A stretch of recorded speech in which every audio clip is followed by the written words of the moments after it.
वक्रतुण्ड महाकाय सूर्यकोटि समप्रभ निर्विघ्नं कुरु मे देव सर्वकार्येषु सर्वदा। सरस्वती नमस्तुभ्यं वरदे कामरूपिणि विद्यारम्भं करिष्यामि सिद्धिर्भवतु मे सदा। सदाशिवसमारम्भां शङ्कराचार्यमध्यमाम् अस्मदाचार्यपर्यन्तां वन्दे गुरुपरम्पराम्। श्रुतिस्मृतिपुराणानाम् आलयं करुणालयं नमामि भगवत्पादं शङ्करं लोकशङ्करं। शङ्करं शङ्कराचार्यं केशवं बादरायणं सूत्रभाष्यकृतौ वन्दे भगवन्तौ पुनः पुनः। ईश्वरो गुरुरात्मेति मूर्तिभेदविभागिने व्योमवद्व्याप्तदेहाय दक्षिणामूर्तये नमः। ॐ पार्थाय प्रतिबोधितां भगवता नारायणेन स्वयं व्यासेन ग्रथितां पुराणमुनिना मध्ये महाभारतम् अद्वैतामृतवर्षिणीं भगवतीं अष्टादशाध्यायिनी अम्ब त्वामनुसन्दधामि भगवद्गीते भवद्वेषिणीं। यं ब्रह्मा वरुणेन्द्ररुद्रमरुतः स्तुन्वन्ति दिव्यैस्तवैः वेदैः साङ्गपदक्रमोपनिषदैः गायन्ति यं सामगाः। ध्यानावस्थिततद्गतेन मनसा पश्यन्ति यं योगिनः यस्यान्तं न विदुःसुरासुरगणाः देवाय तस्मै नमः। આજે લાભ પાંચમ પણ અને જ્ઞાન પંચમી માં સરસ્વતી અને ગણેશજીના ચરણોમાં વંદના કરી અને આપણે ગીતાનો સ્વાધ્યાય શરૂ કરીશું. આપણે ગઈ વખતે જોયું એ પ્રમાણે ચોથા અધ્યાયનો મુખ્ય વિષય છે જ્ઞાન કર્મ સંન્યાસ. જ્ઞાન દ્વારા કર્મમાંથી કેવી રીતે મુક્તિ પ્રાપ્ત કરવી અને એ આપણે જોયું 18મા શ્લોકથી. ત્યાર પછી ભગવાન યજ્ઞની જે કર્મ આપણે કરીએ છીએ તે ની યજ્ઞ સાથે સરખામણી કરી રહ્યા છે. એને કેવી રીતે જ્ઞાનના સાધન બનાવવા એ પણ ભગવાન બતાવી રહ્યા છે. અને એમાં આપણે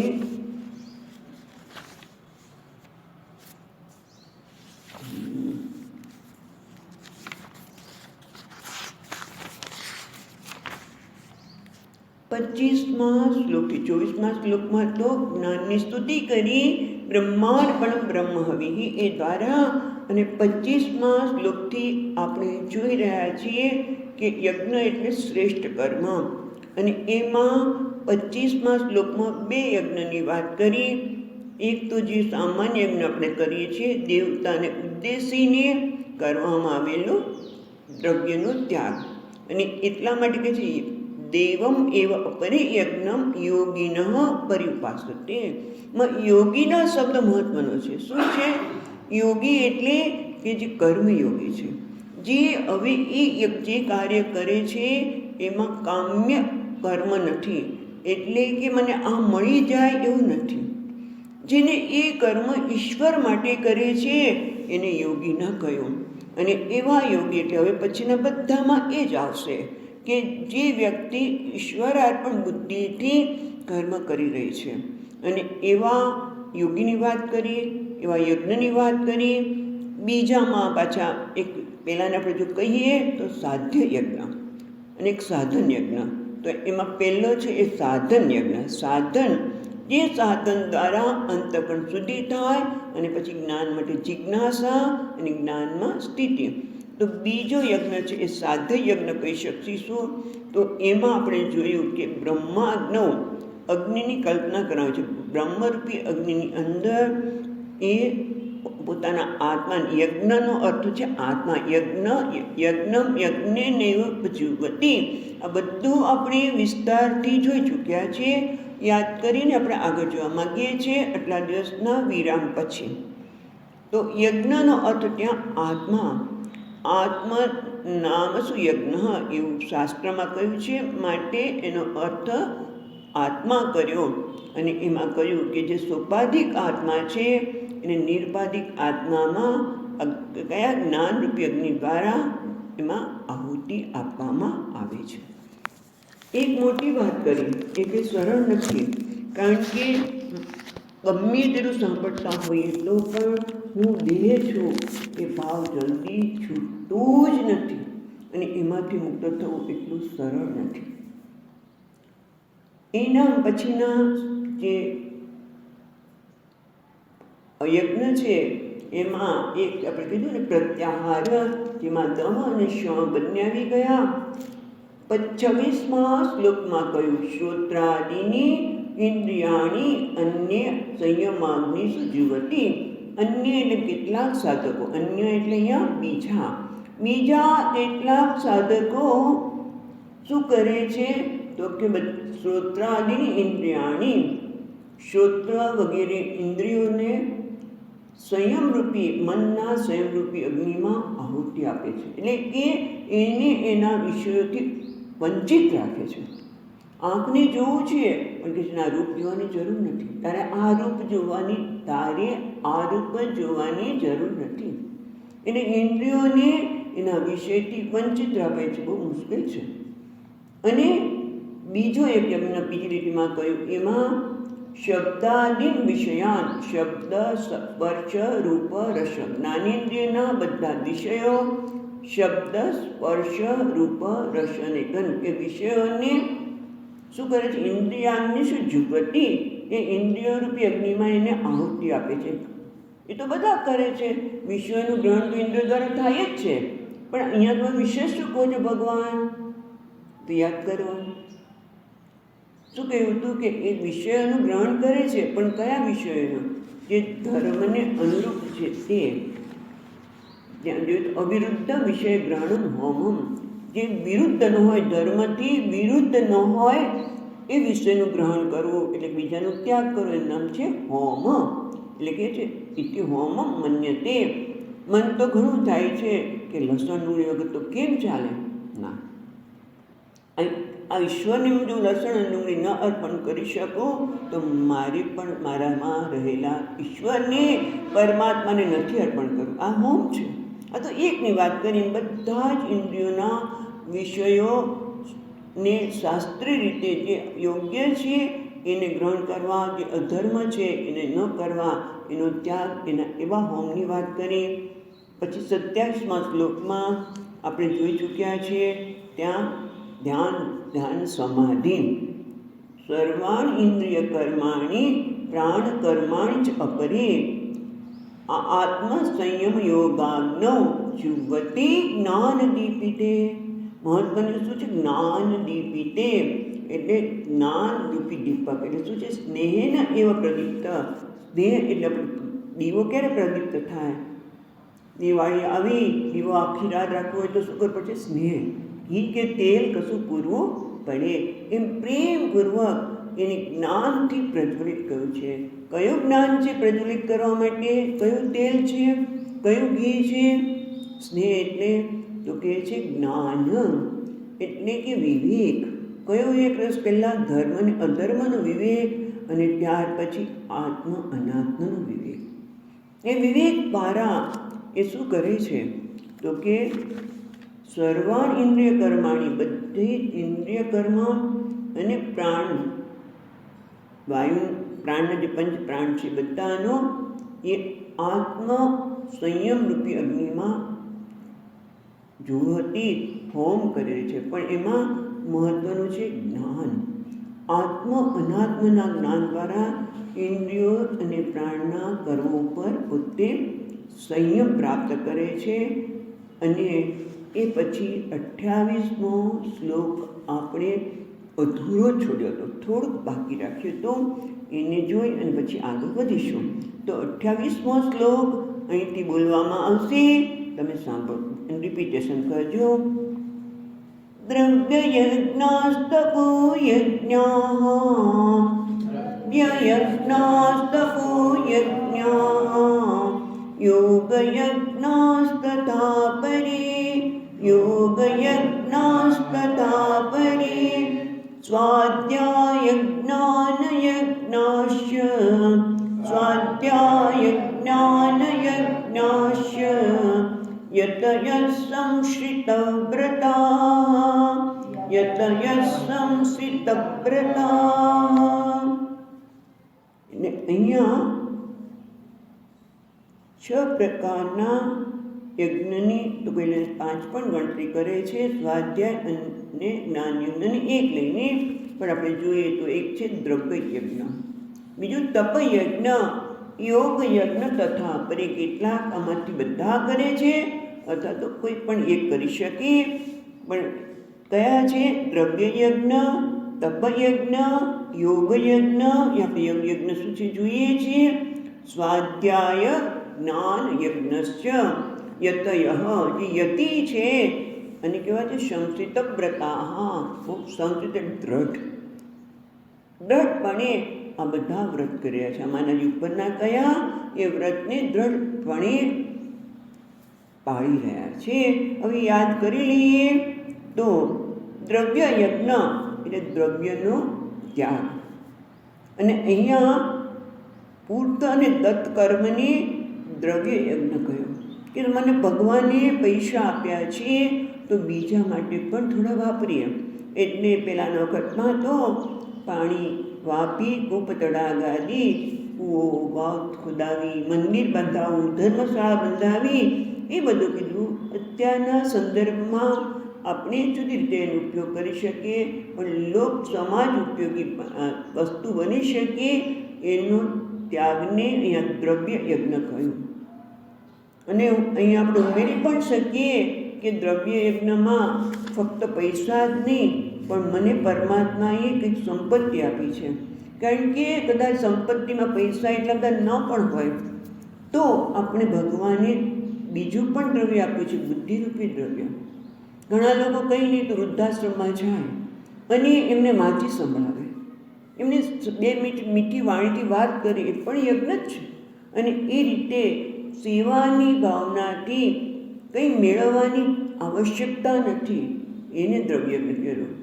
કે અનુપકાર્ય દાતવ્ય મિતિ, મારે આપવાનું છે, મને પાછું વળતરમાં મળશે કે નહીં એવું નથી. અને એ યજ્ઞ હમણાંના માર્ચથી અત્યાર સુધીમાં કેટલાય લોકો કેવું કામ કર્યું. કોઈ જઈને બધાને જમવાનું આપ્યા હોય, કોઈ આ આપ્યા, દિવાળી આવી તો પણ કેટલા બધા લોકોએ આવા યજ્ઞ કર્યા હશે. કોઈને ફટાકડા બાળકોને આપ્યા આવ્યા, કોઈને મીઠાઈ આપી, આ બધું સૂર્યયજ્ઞમાં આવી ગયું ને. વાપી કૂપ તળાવ અગ્નિ જે છે તળાવ, એને બદલે આ બધા યજ્ઞ પણ એ પણ દ્રવ્ય યજ્ઞમાં જ આવી જાય છે. પછી જે તપયજ્ઞ એટલે તપ, અહીંયા ઉચ્ચ ચાંદ્રાયણ વાત કરી એટલે તપ યજ્ઞમાં 2 વસ્તુ છે. એક તો દાખલા તરીકે એકાદશી વખતે મને અન્ન ખાવાની બહુ ઈચ્છા થઈ, તે દિવસે જ અન્ન ખાવાની વધારે ઈચ્છા થાય ત્યારે હું એને સંયમપૂર્વક એનાથી જુદી રહી છું.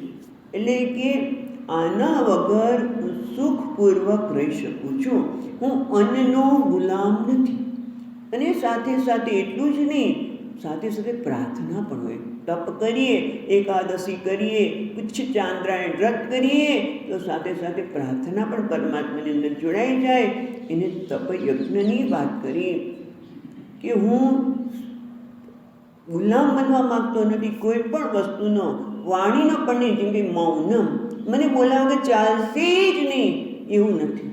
હું અમુક સમયે એકાદશી છે આજે નહીં બોલું તો એ યજ્ઞ થઈ ગયો, તપી યજ્ઞ થઈ ગયો. એટલે કોઈ વસ્તુ વગર મને ચાલશે નહીં એવું નહીં. હું એનો ગુલામ નથી, હું સ્વામી છું. એ સ્વતંત્રતા અને ગુલામી બંને સાથે જાય નહીં. કે અન્ન વગર મને ચાલશે, બોલ્યા વગર ચાલશે, આ બધું તપ યજ્ઞમાં આવી ગયું. અને આપણે યોગ યજ્ઞમાં થોડુંક જોયું હતું અને વિચારવાનું હતું કે યોગમાં આગળ બધી જ વાત કરી કે આપણે અષ્ટાંગ યોગ, યોગની અંદર અષ્ટાંગ યોગમાં આગળ બધા આવી ગયા. એટલે અહીંયા યોગ યજ્ઞમાં યમ અને નિયમ એ બે આવ્યા. અને આપણે એ પણ જોયું હતું યમ એટલે કે સાહજિક આપણી વૃત્તિ અમુક વસ્તુ કરવાની હોય છે એને આપણે ખાળવી, એ ન કરવી એનું યમ. અને કેટલીક વસ્તુ આપણે આપણા જીવનમાં અપનાવવી એનું નામ છે નિયમ. અને યમમાં આપણે જોઈએ તો અહિંસા, સત્ય, અસ્ત્રેય, બ્રહ્મચર્ય અને અપરિગ્રહ યમાહ. એટલે કે અહિંસા, હિંસાનો અભાવ. અને એ માટે આપણે જોયું હતું કે શરીરના સ્તરે, મનના સ્તરે અને વાણના સ્તરે બહુ મોટું તપ છે. અને જૈન શાસ્ત્ર એક અહિંસા ઉપર ટકેલું છે. કોઈ પણ રીતે હિંસા ન થાય એટલા માટે તે મોઢે, અત્યારે આપણે તો કોરોનાને જ બાંધીએ છીએ એટલે ખાલી ઘણા લોકો મોઢે જ બાંધે, નાકને જે થવું એ થાય એ નહીં. પણ એવી પણ હિંસા ન થાય એટલા માટે લોકો તો બાંધી જ રાખે કપડું. પણ કોઈ પણ પ્રકારની હિંસાનો અભાવ, એનો પણ વિસ્તારથી વાત કરી છે ને કે અહિંસા, પછી સત્ય, સત્યનું પાલન કરીશ. એ પણ આપણે જોયું હતું કે અમુક પછી હમણાં આવશે ત્યારે જોઈશું. સત્ય, પછી આવે છે બ્રહ્મચર્ય, એટલે કે છે ગૃહસ્થ માટે બ્રહ્મચર્ય જોઈએ તો અશાસ્ત્રીય સ્ત્રી પુરુષ સંયમનમ, એને બ્રહ્મચર્ય કહ્યું. પછી છે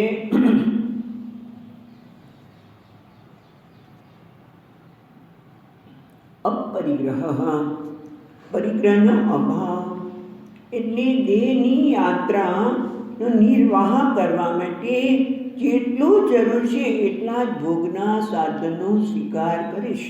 એનું નામ છે પરિગ્રહ, અપરિગ્રહ, પરિગ્રહનો અભાવ. કારણ કે કંઈક તો તમારે રાખવું જ પડે, પણ હું એટલું જ રાખીશ કે જે મારી દેહના સાધન માટે આવશ્યક છે આ બધા ભોગ કરીશ, પણ એથી વધારે નહીં. યમની વાત કરી અને નિયમમાં પણ 5 હતા. કયા છે 5? તો કે શૌચ, સંતોષ, તપ, સ્વાધ્યાય અને ઈશ્વર પ્રણિધાન. એમાં પણ આપણે જોયું એ પ્રમાણે આંતર બાહ્ય શૌચ, બહારની શુદ્ધતા તો રાખવી જ જોઈએ. એ રીતે અંતર શુદ્ધ, અંતઃકરણની પણ શુદ્ધિ સતત થવી જોઈએ. રાગ, દ્વેષ, ક્રોધ, નહીંતર પછી એ વિચાર એટલા બધા કાલે જ કે ક્યાંકથી આમ સંભળાવતા હોય છે. કેમ નહોતો અપશબ્દ, જે એટલો શિક્ષિત બાળક હતું કે કોણ હતું ખબર નથી, પણ જે અપશબ્દ બોલાતા હતા કે છે ત્યાંથી આપણને સંભળાય દૂરથી. કેમ? કારણ કે એટલું બધું ભરી રાખ્યું એને, એટલું બધું ભરી રાખ્યું કે ક્યારે એને શુદ્ધ કર્યું જ નહીં. આંતર શુદ્ધિ એ આપણે કોઈ પણ વિચારની અંદર સંગ્રહી જ રાખીએ તો બહાર ક્યારેક કયા સ્વરૂપમાં નીકળશે એ આપણને ખબર નથી. એટલે સતત રાગ, દ્વેષ, ક્રોધ આ બધા જે અંદરની અશુદ્ધિ છે એને સતત સાફ કરવા. એ પણ શૌચમાં આવે. સંતોષ, યદ્લભસે નિજ કર્મોપાતમ, મારા પ્રયત્નથી મને જે કંઈ મળે છે એનાથી મને સંતોષ છે. મને બીજા કંઈક આપી દેશે તો ભાવ એને નથી. બસ જે મળે છે એ પ્રભુની ઈચ્છાથી મળી રહ્યું છે માટે બરોબર છે. સંતોષ. અને પછી કયું તપ, પછી એ તપ આવે છે ઇન્દ્રિયોનું. એટલે તપ એટલે આગળ આપણી એકાદશી વગેરે લીધું તપ યજ્ઞમાં. એટલે અહીંયા કહે છે કે ક્ષુદ્ધ પિપાસા શીતોષ્ણાદિ દ્વંદ સહનમ. અહીંયા તપનો અર્થ કરીએ છીએ દ્વંદને સહન કરવા, એટલે કે તિતિક્ષારૂપી. કે જે વસ્તુ આવે છે એનાથી ઘડી ઘડી વિચલિત ન થવું.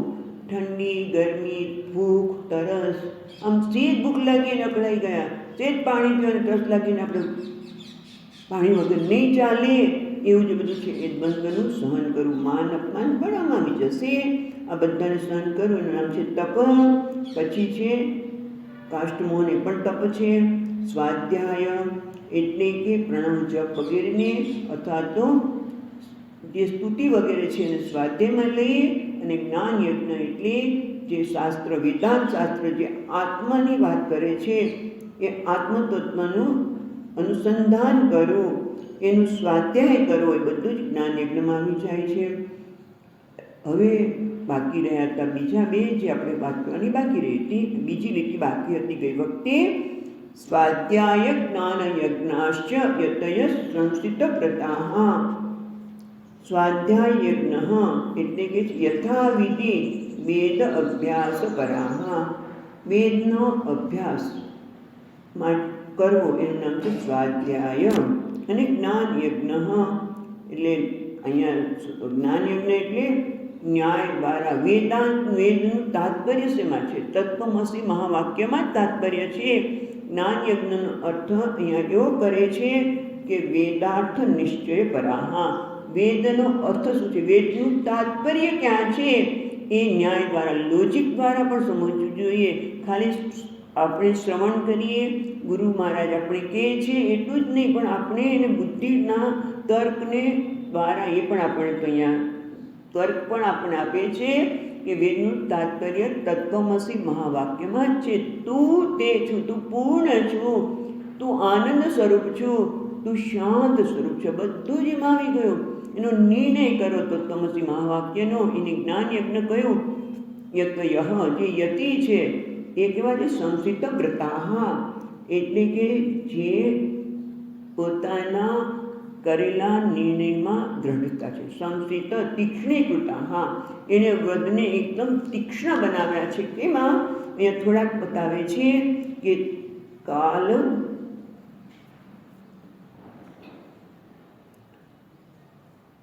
જાતિ, દેશ, કાલ, સમય અનવિચ્છિન્ના સર્વભૌમા મહાવ્રતા. મહાવ્રત એ કહેવાય કે કોઈ પણ સંજોગોમાં એનું પાલન કરીશ. એ પછી આપણે વાત કરીશું. પણ કેટલાક નક્કી કરે કે જે નક્કી કરે એનું પાલન બરાબર કરે. દાખલા તરીકે અહિંસા, તો અહિંસા જાતિ અવચ્છિન્ના, એટલે કે અમુક જ જાતિની હું હિંસા કરીશ. ક્ષત્રિય હોય તો એમ કે પક્ષીઓની, આપણે પશુ પક્ષીને મારવા એની લોકો હિંસા માનતા નથી. એ સિવાય કોઈને હું મારીશ નહીં. અથવા તો યુદ્ધ મેદાનમાં મનુષ્યને હણવા પડે તો હણીશ, પણ બીજા કોઈ પણ સંજોગોમાં નહીં. એનું નામ છે અહિંસા. એણે નિર્ણય કર્યો કે જાતિ દ્વારા. કેટલાક જે છે દેશ અવચ્છિન્ના,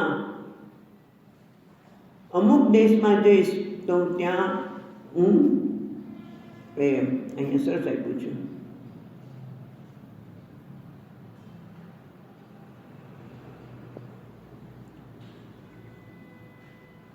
ન તીર્થે અનિશ્યામી, તીર્થમાં જઈશ ત્યારે કોઈનું હનન કરીશ નહીં.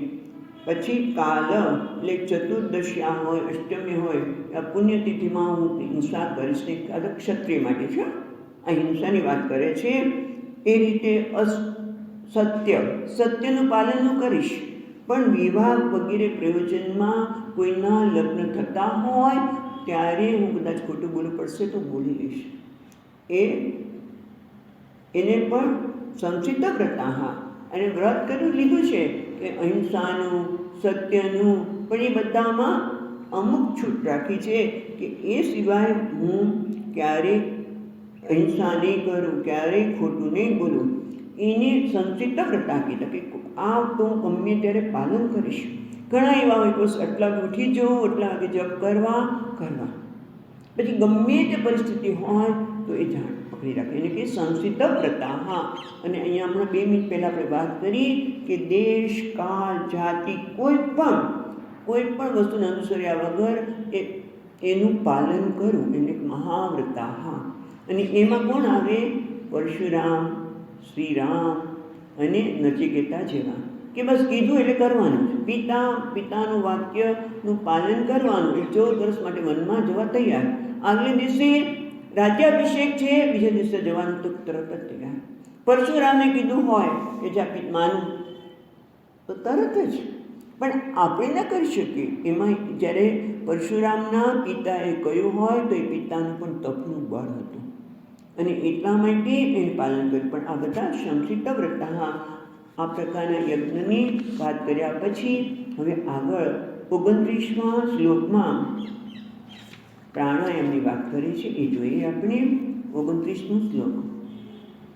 અપાને જુગતી પ્રાણમ, અપાને જુગતી પ્રાણમ, પ્રાણી પાના તથા પરે, પ્રાણી પાનમ તથા પરે, પ્રાણાપાન ગતિ રુદ્ધા, પ્રાણાપાન ગતિ રુદ્ધા, પ્રાણાયામ પરાયણા, પ્રાણાયામ પરાયણા.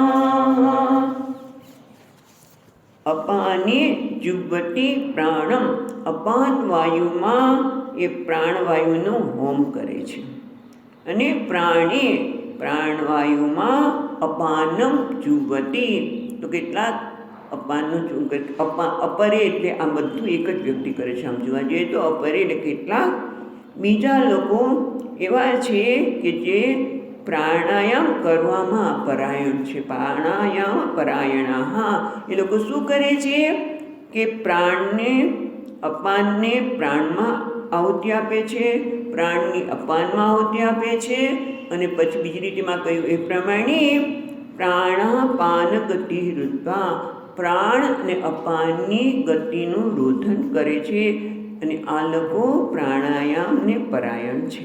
એટલે કે ટૂંકમાં પ્રાણાયામ કરી રહ્યા છે. આપણે કરીએ પણ ઘણી વખત હમણાં જ પૂછ્યું, તમે પ્રાણાયામ કરો છો બેન? તો કે ક્યારેક કરી લો છો. કેટલા? કપાલભાતી 15. જો કપાલભાતી કે જે કંઈ અનુલોમ વિલોમ જે કરતા હોય, કારણ કે આ બધું આપણા મહાત્માને લીધે, રામદેવજીને પછી બધાય કરે છે કે આ નવું રામદેવજી નવું નથી લાવ્યા, પણ બધાને એના તરફ જાગૃત કર્યા, પણ તોય કેટલું થોડીક વાર કરી એવું નહીં. અને અહીંયા તો જે કહે છે એ કેવી રીતે કહે છે?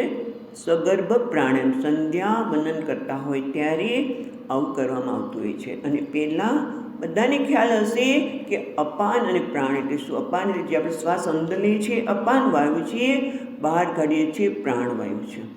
એ શું કરે છે?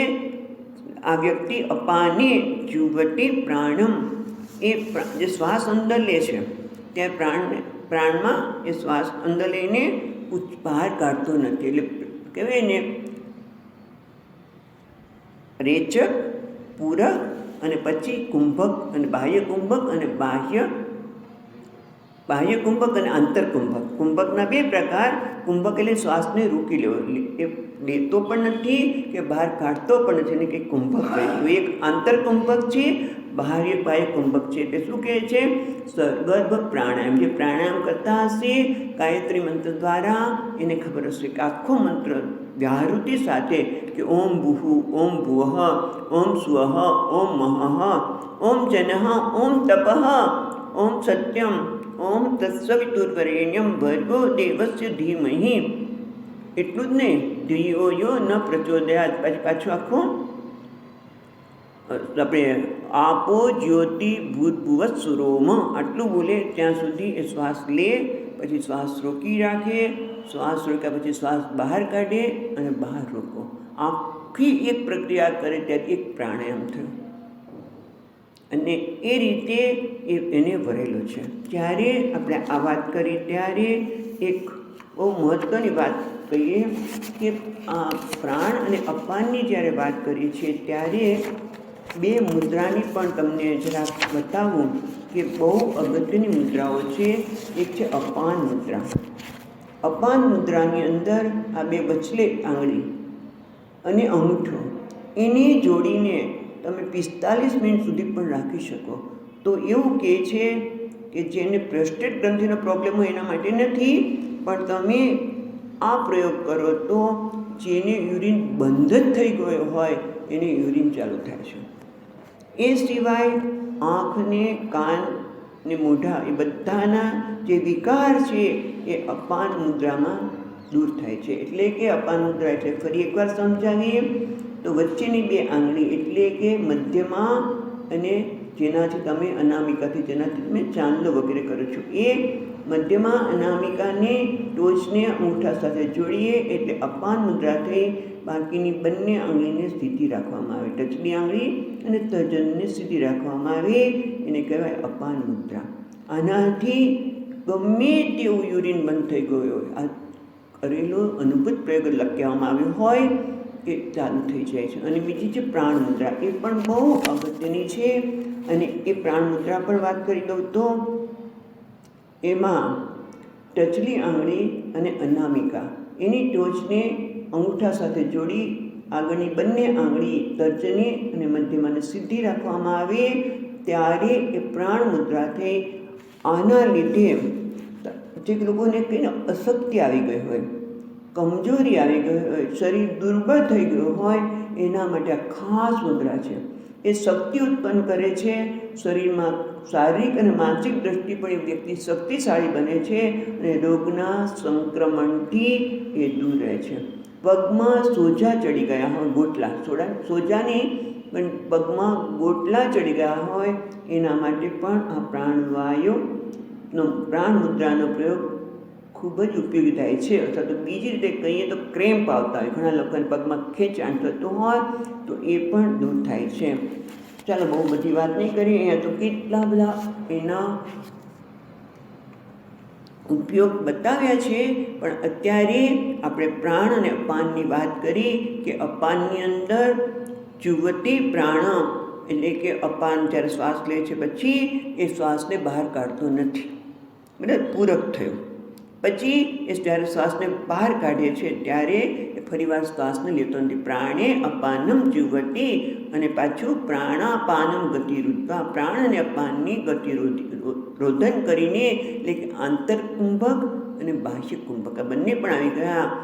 આવું કરે છે અને પ્રાણાયામ પરાયણા. હા, એ વાત કરી. હવે આગળ પાછા કેટલાક એવા છે કયો યજ્ઞ કરે છે એની વાત કરે છે 30મા શ્લોકમાં. અપરિનિયતારા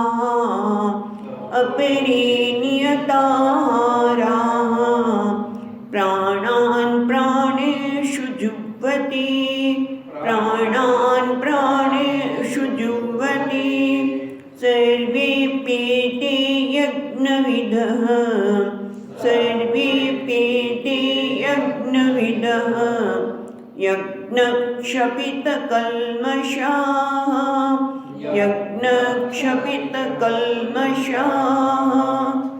અપરે કેટલાક બીજા છે નિયત આહારાઃ, પ્રાણાન પ્રાણેષુ જુહ્વતી એટલે કે છે નિયત આહારાઃ, જે આહાર જે કંઈ આહાર લે છે એને નિયતમાં રાખે છે. એટલે કે અમુક જ એ આપણે હમણાં જોઈશું. પણ નિયત આહારાઃ પ્રાણાન પ્રાણેષુ જુહ્વતી, પ્રાણેષુ એટલે જઠરાગ્નિ, એમાં પ્રાણમ એટલે કે આહાર. પણ એ બધું આહાર નહીં, અમુક જ કેટલો આહાર લેવો એ પણ આપણે હમણાં જોઈશું. એનો નિયમ આપ્યો છે યોગશાસ્ત્રમાં, એ પ્રમાણે એ આહાર લઈ રહ્યો છે. અને આપણે જોઈએ તો બધા આહારની વાત કરીએ પણ અહીંયા એક મહત્વના આહારની વાત કરે છે. અપરે નિયતાર, જે અન્ન લઈ રહ્યા છે એ નિયત માત્રામાં લે છે. શું છે તો કે છે ગૌ ભાગો પૂરયત અન્નૈ. આપણે જે અન્ન લઈએ એ અન્નમાં ખરેખર 4 ભાગ કરવાના છે.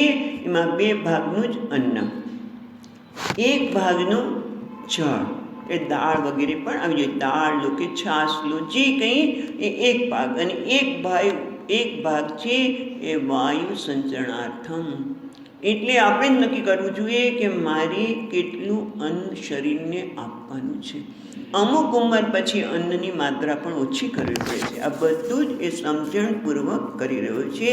એટલે કે છે અપરિનિયતા આહારાહ પ્રાણાન પ્રાણેષુ જુહ્વતિ. કેટલાક બીજા લોકો એ આહાર લેવામાં નિયત આહાર લે છે. સર્વ એપે યજ્ઞવિદઃ. આ બધા જ કયા છે? યજ્ઞને જાણનારે કહ્યું છે. આ બધા યજ્ઞ ભગવાન કહે છે મારા નથી, આ યજ્ઞને જાણનાર લોકો કહે છે કે આ બધા જુદા જુદા યજ્ઞની વાત કરી એ યજ્ઞને જાણનાર કહી શકે. જેમ કે મારે દાન આપવું છે, યજ્ઞવિદઃ. મારે દાન આપવું છે તો દાન કોને આપવું જોઈએ, ક્યારે આપવું જોઈએ, એ બધું જ નક્કી થાય. અને એટલા માટે કે જે સર્વે એપે સર્વ એતે સર્વ અપી એતે યજ્ઞવિદઃ યજ્ઞક્ષપિત કલ્મષાઃ. આ બધા જ છે યજ્ઞને જાણકાર છે, એણે કહ્યું છે. અને એનાથી શું થાય છે એ પણ કહે છે. જે યજ્ઞક્ષપિત કલ્મષાઃ, જેના પાપ, કલ્મષ એટલે પાપ, ક્ષપિત એટલે ક્ષીણ થઈ ગયા છે, જેના પાપ યજ્ઞોથી ક્ષીણ થયેલા છે, એ બધા યજ્ઞને જાણકાર છે. એણે આ બધા યજ્ઞની વાત કરી. એટલે ટૂંકમાં અહીંયા ભગવાન એ બધા પ્રકારના યજ્ઞની પૂર્ણાહુતિ કરતા અહીંયા એક છેલ્લા યજ્ઞની વાત કરે છે કે જે વ્યક્તિ આહારમાં પણ સંયમિત છે. બહુ મહત્ત્વનું છે, કારણ કે અત્યારે તો ખાસ અમુક દિવાળી આવી છે માટે જો કે બધા એવું નથી કરતા, પણ છતાં આ મહત્ત્વનું છે કે ભાઈ કોઈકને ખુશ કરવા માટે પણ આપણે વધારે લઈ લઈએ તો એ આપણા માટે યોગ્ય નથી.